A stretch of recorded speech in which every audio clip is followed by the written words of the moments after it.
এই দেখুন আমি এখানে সেই হাজারি গোলাপ গাছ কিনে নিয়ে এসেছি।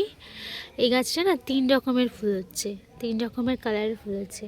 এই দেখুন এটা হচ্ছে রানী কালার, এটা হচ্ছে বেবি পিঙ্ক, আর এইটা একটা অন্যরকম পিঙ্ক, মানে সেই দুধের মধ্যে আলতা দিলে যে কালারটা হয় এই কালারটা, বাচ্চা বাচ্চা পিঙ্ক।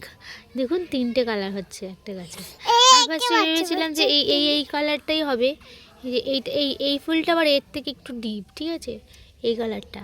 তো এটা শুকিয়ে গেছে, আমি ভেবেছিলাম এইরকমই কালার হবে, তো দেখছি না, এখন দেখছি এই যে এইখানে একটা পিঙ্ক হচ্ছে, বেবি পিঙ্ক, হালকা পিঙ্ক যেটা, আর এখানে হচ্ছে এই যে এটা দুধের মধ্যে আলতা দিলে যে কালারটা হয় না এই কালারটা। 3 রকমের কালারের ফুল হচ্ছে, বেশ ভালোই লাগছে দেখতে। এই যে একটা